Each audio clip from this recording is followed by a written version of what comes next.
College के प्रवेश form online eMitra के माध्यम से किस प्रकार से भरे जाते हैं, तो आज की इस वीडियो में कंप्लीट डिटेल में आप सभी को जानकारी देने वाला हूं। तो आइए दोस्तों स्टार्ट करते हैं वीडियो। सबसे पहले ई-मित्र पे लॉगिन हो जाने के बाद यूटिलिटी टाइप सर्विस पे क्लिक करके सर्च के अंदर DCE लिख के टाइप करेंगे। DCE online admission form filling service का चयन करेंगे और इस प्रकार से चयन करने के बाद ओके बटन प्रेस करेंगे। यहाँ पे आने के बाद जस्ट आप यहाँ पे क्लिक करेंगे। यहाँ पे क्लिक करने के बाद यहाँ पे कौन से ज़िले की कॉलेज से आवेदन करना है उस ज़िले का सिलेक्शन करेंगे। ज़िले की कॉलेज दिखाई देंगी, कॉलेज के नाम के ऊपर जस्ट आप क्लिक करेंगे। उसके बाद राजस्थान के मूल निवासी हैं तो यस पे क्लिक करके जन आधार कार्ड संख्या यहाँ पे दर्ज करेंगे। मूल निवासी नहीं है तो नो पे क्लिक करेंगे। फिर गेट डिटेल पे क्लिक करेंगे। परिवार के सदस्य आ जाएंगे। जिसका फॉर्म भरना है उसके नाम के आगे वाले पॉइंटर पे जस्ट आपको क्लिक करना है। यहाँ पे क्लिक करने के बाद इस प्रकार से OTP का मैसेज आ जाएगा। ओके बटन प्रेस करेंगे। OTP नंबर भेज दिए जाएंगे। वह OTP नंबर यहाँ पे दर्ज करके वेरीफाई OTP पे क्लिक करेंगे। उसके बाद यहाँ पे राजस्थान बोर्ड का चयन करेंगे। अन्य बोर्ड से की है 12th तो अन्य बोर्ड का चयन करेंगे। उसके बाद 12वीं के रोल नंबर आप यहाँ पे दर्ज करेंगे। उसके बाद स्टूडेंट के नाम का फर्स्ट अल्फ़ाबेट यहाँ पे दर्ज करेंगे।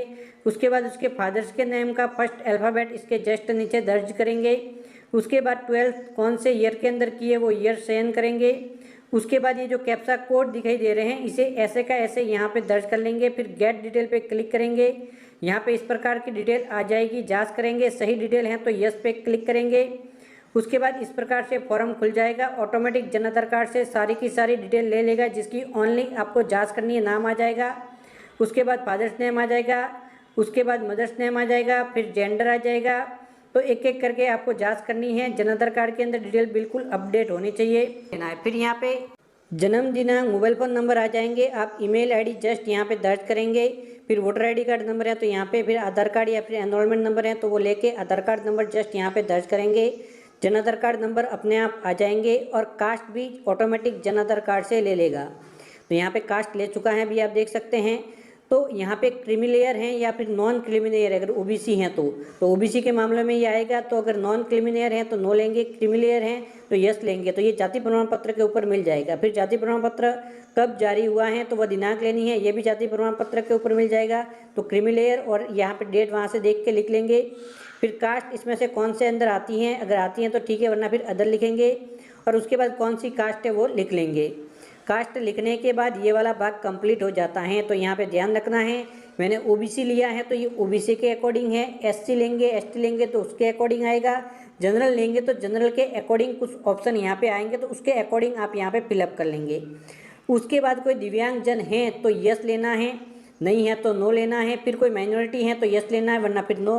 अगर यस लेंगे तो माइनॉरिटी कैटेगरी भी लेनी होंगी। उसके बाद यहाँ पे RU ward of person of, जैसे कि CF PF पर्सन वगैरह तो हैं या तो यस, नहीं है तो नो। फिर BPL हैं तो यस, वरना फिर नो। इसके अलावा कश्मीर से माइग्रेट पंडित हैं तो यस, वरना फिर नो। आप आसाम के रेजिडेंशियल हैं तो यस, वरना फिर नो। उसके बाद गवर्नमेंट एम्प्लॉय की कैटेगरी के अंतर्गत आते हैं तो यस, वरना फिर नो। उसके बाद कोविड-19 की वजह से पिताजी या फिर माताजी की मृत्यु हुई है तो यस लेना है, वरना फिर नो लेना है। इसके अलावा क्या आप अन्य आय वर्ग के लघु सीमांत बटाईदार किसान या खेतिहर श्रमिक परिवार से आते हैं, खेतिहर श्रमिक परिवार से, ध्यान रखें तो यस लेना है। ये सबसे महत्वपूर्ण बिंदु हैं। तो यहाँ पे इस कैटेगरी में आते हैं तो ज़रूर लेना है। उसके बाद आपकी नेशनलिटी ले लेनी है। फिर आप राजस्थान के मूल निवासी हैं तो यस ले लेना है। फिर जो आपके डॉक्यूमेंट के अंदर एड्रेस दर्ज है वो एड्रेस आप जस्ट यहाँ पे दर्ज कर लेंगे। एड्रेस लिखने के बाद स्टेट ऑटोमेटिक आ जाता है। उसके बाद आप जिला, तहसील वगैरह ले लेंगे। तो यहाँ पे फिर ये ले लिया, यहाँ पे जिला ले लेंगे। इसके बाद जस्ट इसके नीचे तहसील का चयन करेंगे और उसके जस्ट नीचे पिन कोड डालेंगे। उसके बाद यहाँ पे प्रेजेंट एड्रेस अभी आपने डाला है, present address permanent address same है तो यहाँ पे क्लिक करेंगे। एड्रेस वाला सेक्शन आपका कंप्लीट हो जाएगा। अब बोनस मार्क के लिए अप्लाई कर रहे हैं तो यस लेना है। और बोनस मार्क के लिए अप्लाई कर रहे हैं तो इनमें से किसी कैटेगरी के अंदर 12th के अंदर पार्टिसिपेट किया है तो ही ये आपको कैटेगरी लेनी है, वरना फिर नो लेना है। अगर आप लेंगे तो यहाँ पे इशू प्रमाण पत्र, इशू की डेट वगैरह भी आपको डालनी होगी। तो ये ध्यान रखना है। नहीं आते तो आप नो ले लेंगे, अगर आते हैं तो आपको यस जरूर लेना है। उसके बाद 10वीं की डिटेल भरनी है तो 10वीं का बोर्ड लेंगे, फिर रोल नंबर लेंगे 10वीं के। और उसके बाद यहाँ पे कौन सी स्कूल से 10वीं आपने कंप्लीट की है तो उस स्कूल का नाम जस्ट आप यहाँ पे दर्ज करेंगे। स्कूल का नाम आपको अंक तालिका के ऊपर मिल जाएगा। उसके बाद कौन से ईयर के अंदर आपने पास की है 10वीं, तो वो आप ले लेंगे। उसके बाद टोटल कितने में से एग्ज़ाम हुआ था, तो यहाँ पे टोटल मार्क लिखने हैं। कितने अंक आपने प्राप्त किए थे, तो प्राप्तांक यहाँ पे लिखने हैं। परसेंटेज ऑटोमेटिक आ जाएंगे और यहाँ पे रिजल्ट ले लेंगे। इसके अलावा आगे भी डिटेल है लेकिन उसको बढ़ने की ज़रूरत नहीं है। उसके बाद 12th की डिटेल ऑटोमेटिक यहाँ पे आ जाती हैं, तो आप ओनली स्कूल्स ले लेंगे जो कि आपकी अंक तालिका के ऊपर बताई गई होगी। तो जो अंक तालिका के ऊपर नाम लिखा हुआ है वही स्कूल का नाम आप जस्ट यहाँ पे लिख लेंगे। उसके बाद यहाँ पे फैकल्टी वगैरह ऑटोमेटिक आ जाती है। आप अंत में रिजल्ट के अंदर जाके यहाँ पे पास ले लेंगे। उसके बाद दोस्तों देख सकते हैं आपकी कॉलेज आ जाएगी जो आपने आगे चयन किया। तो इस कॉलेज के अंदर BA BCom BSc वगैरह जो भी करना चाहते हैं वो कोर्स का चयन करेंगे। तो जो उस कॉलेज के अंदर रनिंग है तो ही वहाँ पे वो कोर्स बताएगा। तो जैसे ही आप यहाँ पे चयन करेंगे तो कॉलेज के अकॉर्डिंग यहाँ पे सब्जेक्ट ऑफर होंगे। तो इसमें से सब्जेक्ट कोई कॉलेज में ऑटोमेटिक आ जाता है, चयन करने का ऑप्शन नहीं आता। किसी कॉलेज में चयन करने का आता तो आप चयन करेंगे। इसके अलावा यहाँ पे ऑप्शनल सब्जेक्ट हैं, तो यहाँ पे 3 सब्जेक्ट यहाँ पे आप ले लेंगे। तो यहाँ पे कॉम्बिनेशन लिया जाता है 3-3 सब्जेक्ट का। तो यहाँ पे जैसे कि यहाँ पे एक ही कॉम्बिनेशन बन रहा है तो आप एक ही लेंगे। अगर एक से अधिक कॉम्बिनेशन कहीं पे बनते हैं तो कहीं पे 3 लिए जाते हैं, कहीं पे 5 कॉम्बिनेशन सेलेक्ट किए जाते हैं। तो ये कोर्स और आपके सब्जेक्ट के अकॉर्डिंग निर्भर करता है कि आप कितने कॉम्बिनेशन का चयन करेंगे। तो एक तो कम से कम करना ही है, और अगर ज़्यादा सब्जेक्ट है तो कम से कम 3 या फिर 5 आपको करने होंगे, तभी आपका फॉर्म आगे बढ़ेगा। तो यहाँ पे बहुत सारे लोग सवाल करते हैं तो ये ध्यान रखें। तो यहाँ पे कॉम्बिनेशन आप ऐड करेंगे, तो ये ऐड कॉम्बिनेशन पे क्लिक किया कि ये तीनों सब्जेक्ट में लेना चाहता हूँ, तो ये तीनों कंप्लीट हो गए। अगर और कोई कॉम्बिनेशन लेना चाहते हैं तो 2 भी ले सकते हैं, 3 भी ले सकते हैं, 5 भी आप ले सकते हैं। तो यहाँ पे आपको लेना होगा, अगर ज़्यादा सब्जेक्ट है तो ज़्यादा कॉम्बिनेशन लेंगे तभी आपका फॉर्म भरा जाएगा। उसके बाद जो भी सब्जेक्ट आपने चयन किए उनको प्रायोरिटी देनी है, फर्स्ट सेकंड थर्ड, तो आप प्रायोरिटी दे देंगे जिसको आप ज़्यादा प्रायोरिटी देना चाहते हैं उसको। फिर ये वाला भाग कंप्लीट हो जाएगा। सिंपल सा था, इतना मुश्किल नहीं था। ये आपके सब्जेक्ट के ऊपर निर्भर करता है। उसके बाद आपके गार्जियंस हैं या फिर पेरेंट्स हैं, उसके अकॉर्डिंग गार्जियंस हैं तो गार्जियंस हैं। अगर आपके पेरेंट्स हैं तो आप पेरेंट्स वाले ऑप्शन पे क्लिक करेंगे। उसके बाद यहाँ पे आपके पेरेंट्स क्या करते हैं, तो कैटेगरी बिल्कुल सही लेनी है। यहाँ पे गलती बिल्कुल आपको नहीं करनी है। अगर किसान है तो किसान लेने हैं, पब्लिक सेक्टर के अंदर काम करते तो वो लेना है। अगर इन कैटेगरी में नहीं आता तो उस मामलों में आप अदर ले सकते हैं। तो ये कैटेगरी बिल्कुल सही आपको लेनी है, तो ये आप यहाँ पे ले लेंगे। उसके बाद अपने पेरेंट्स का एड्रेस यहाँ पे फिलअप करेंगे, कंप्लीट मोहल्ला, पिन कोड, तहसील सहित एकदम कंप्लीट एड्रेस यहाँ पे आपको फिलअप कर लेना है अपने पेरेंट्स का। कंप्लीटली एड्रेस पिन कोड सहित दर्ज करने के बाद पेरेंट्स के मोबाइल फ़ोन नंबर यहाँ पे दर्ज कर लेने हैं। पेरेंट्स के मोबाइल फ़ोन नंबर दर्ज करने के बाद पेरेंट्स की आय लिख लेनी है इनकम सर्टिफिकेट के अकॉर्डिंग। उसके बाद यहाँ पे आय के अकॉर्डिंग यहाँ पे ऑप्शन आ जाएगा जिसका आप सिलेक्शन कर लेंगे।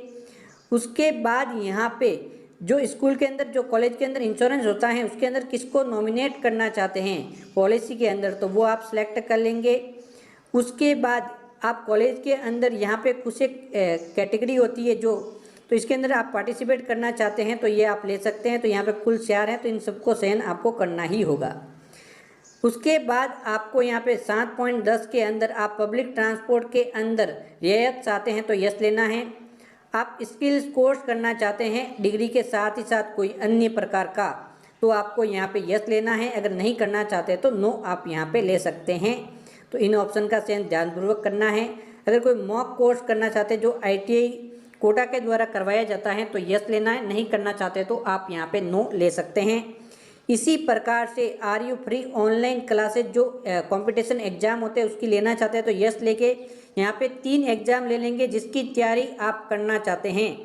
नहीं लेंगे तो कोई भी लेने की जरूरत नहीं, तो मैं यहाँ पे 3 सिलेक्ट कर लेता हूँ। उसके बाद यहाँ पे सांस्कृतिक कार्यक्रम जो होते हैं स्टेट लेवल के, उसके अंदर पार्टिसिपेट करना चाहते हैं तो आप यस लेंगे, नहीं करना चाहते तो आप नो ले लेंगे। इसके अलावा गेम व स्पोर्ट्स के अंदर पार्टिसिपेट करना चाहते हैं तो यस, वरना फिर नो आप यहाँ पे ले लेंगे।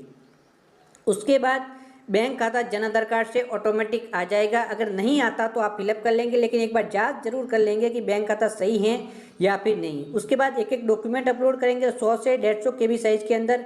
पासपोर्ट साइज फ़ोटो सबसे पहले अपलोड करेंगे, फिर 50 से 150 KB के अंदर सिग्नेचर अपलोड करेंगे। फिर बैंक पासबुक अपलोड करेंगे 250 से 500 KB साइज के बीच में, और कास्ट सर्टिफिकेट अपलोड करेंगे। हो सकता है कि कुछ लोगों के यहाँ पे डॉक्यूमेंट अलग मांग की जाती है कैटेगरी के अकॉर्डिंग, तो वो आप यहाँ पे जो भी डॉक्यूमेंट मांग की जाए पढ़ के समझ के यहाँ पे अपलोड करेंगे। तो मैं एक एक करके फोटो, सिग्नेचर, बैंक पासबुक और कास्ट सर्टिफिकेट कर चुका हूँ।